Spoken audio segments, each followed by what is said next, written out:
Hello there, ladies and gentlemen, how's it going? And welcome back to another video. Now, in this video, I am going to be asking you guys a question.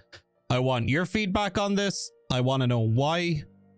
And I just need more information about this, because this is a question that has been bothering me for quite a while now, because I personally don't see why so many people, you know, use this one thing over the other, when the other, in my opinion, seems to be the better option to use. Now, some of you are probably wondering, like, oh, what are you talking about? Well, I'm talking about the HK416 versus the M4A1.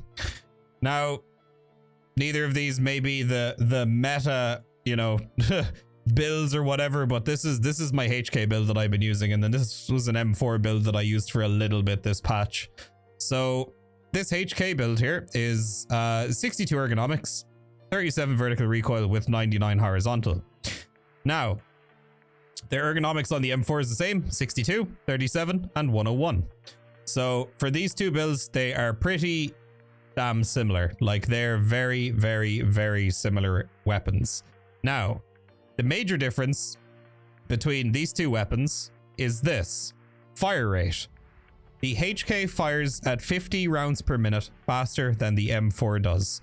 And for me, it seems like the HK has much less kick than the M4 does. I've noticed the M4 has a lot of like initial kick, which I might be able to show you guys with the use of a Valde. So I'll put that on there real quick, and oh, there's another one there. There we go. So I'm gonna put the Valdes on there. I'll equip both these guns, and we will go with the HK first, and we're just gonna go into our hideout real quick. I think my Bitcoin's almost ready. Feels good. Another free 650k. Thank you, Elon. All right, so here we have the HK. So I'm just gonna aim, I guess, the far target there, and I'm just going to hit left click, and I'm not going to pull down or anything. It would help if I put the gun on full auto.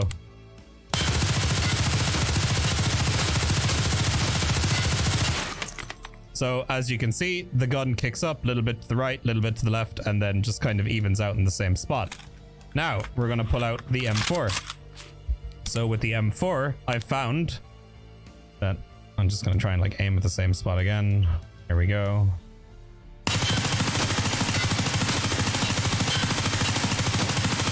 It just seems to have like a far less tighter like grouping to it. You know what I mean? So I reload the HK there once again. I just want you to pay attention to the grouping. And then we'll do the M4 one more time with one more mag.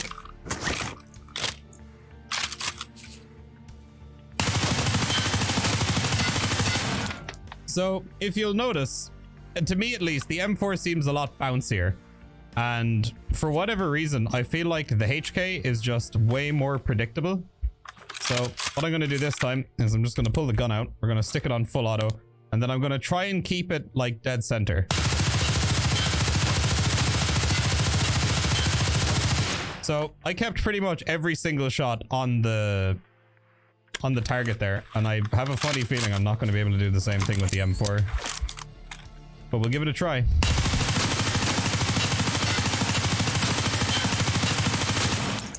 Yeah, with like a lot more effort and a lot more of moving my mouse a little bit and like trying to control it, I managed to keep it in the same area. So, but I mean, to most people, you're going to look at what I just did and you're going to be like, I mean, so what? They look the exact same to me. On paper, this gun is just so much better than the M4. Just because of the fire rate. You can get the stats almost the exact same. And in truth, like, I'm nitpicking a little bit when I say the M4 kind of bounces a little bit more. And in practice, I've definitely had the initial bounce off the M4 screw me a lot. Where I've shot, I haven't compensated enough for the initial kick, and my bullets have gone straight over somebody's head. And I've lost a fight because of that. That is why I have like this vendetta against the M4, and that's why I don't use them. I'll only use M4s if I take them off other people, but I won't go out of my way to build them. With the HK, I have never really had that problem. The bullets are just going where you're aiming. All you have to do is just like pull down just a little bit on your mouse, and you're good to go. Now, this begs the question, why do I never run into anybody using HKs. I would argue that I spend maybe, God, I don't know. I want to say that I at least get like I'll run into 5 or 6 HKs before I'll run into one dude running an M4. Or sorry, the other way around. I'll run into 5 or 6 dudes running M4s rather than using HKs. So why? I've never understood this, because I know the M4 has been around for a really long time. And I remember back in the day in Tarkov, the M4 is like historically like the AR to go to. You know, once you've advanced past your AKs, you just, you know, you get your M4s and you build out your nice M4s with your drum mags and your NT4 suppressors, you know, with your L-can on it or whatever. And like historically, it has been like an icon of Tarkov, that it is just the gun, you know, that everybody uses. And over the years, it's evolved and the attachments have changed and the meta's changed. And, you know, we've seen other guns come and go, but no matter what, and it doesn't matter what new gun comes out, because even when the HK came out, people were still using the M4s as well. Now, I understand it to a degree. It's nostalgia. You know, it's something that you're used to, maybe something you've been using for like a really, really long time. But the HK, like on top of the whole nostalgia factor, is like way cheaper to build than the M4. The full meta HK is only like, I think it's like 175,000 rubles. Whereas like most M4s are going to cost you upwards of 240,000 rubles every time you build one. So even just putting aside, it's, you know, just a gun that people are used to, or it's just a gun that, you know, people like using, or they've seen other people use it, or they know it's like a famous gun in Tarkov that they want to try out themselves. Not only are you spending more money on the gun, but you're getting a gun that doesn't perform as well. But still, every day, all my raids, you know, I will most of the time run into people that are only using M4s. And I did have this thing before against the HK where I felt like the fire rate was actually affecting how the gun was performing. Like it was shooting so fast that the bullets just weren't registering. And that was like this urban myth that I kind of like developed in my own head over a while. But honestly, for about the last year or so, I've just been using it non-stop after having used the M4 for a long time. And I don't think that really exists. Maybe if the servers are having a bad day, you know, you're getting bad hit reg or whatever, then sure. But to me, the HK is better bang for the buck. It's got less initial kick. It's more accurate. It's easier to control. And I mean, it weighs a little bit more. Sure. You know, it weighs, I don't know, 0.5, 0.6 of a kilo more than the M4, but yeah, I don't know. For a platform in Tarkov that's as popular as 5.56, seeing everybody only use, like, I'll put it to you this way. I see more people using ADARs and TX15s than I do M4A1s. And it's just always been strange to me. So what I would love for you guys to do is to go down to the comments below and tell me why you prefer to use M4s over HKs. Now, it doesn't have to be a case of, you know, this exact configuration or whatever. You can, you know, like whatever version of the M4 or whatever version of the HK that you're using yourself. Just put that down below. I just let me know why. But yeah, that's all I really want to know. I want to know why people run this gun over the HK. And that is all that I'm curious about.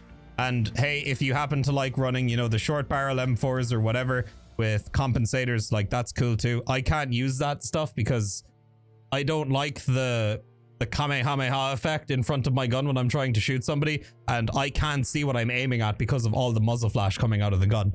It's absolutely absurd to me that people actually enjoy using a gun where once you start firing at full auto, you can't see a goddamn thing in front of you. So yeah, that's pretty much it. So lads, that's going to do it for me. If you guys would do me a favor, leave the comments down below, share it around with your buddies. I'm just trying to grab some information on as to, you know, why this is a thing.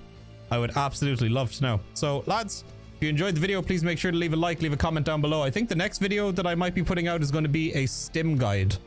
So I have to do a little bit of research myself because there's a lot of stims I don't use, but I know a lot of other people use them. And then, you know, vice versa. There's stims that I use that other people don't, you know, so I've got to gather some research on the stims that I'm not particularly used to myself. And I will hopefully get that video out for you guys sometime after this video comes out. So guys, if you enjoyed, leave a like, leave a comment down below. Make sure to hit the subscribe button. Make sure to check the description down below for all the socials. You've got Instagram, Twitter, TikTok, Twitch, where I'm live all the time. I'm probably live right now. As this video has gone up, I'm probably live. So click the link down below. Pop over if you've got that Prime sub available. I would appreciate it. Your boy is trying to move to Texas. I will take every Prime sub that's going. I will happily take it to help our fundage to move to Texas. So guys, thank you very much for watching. I'll see you on the next video. Peace out, my dudes.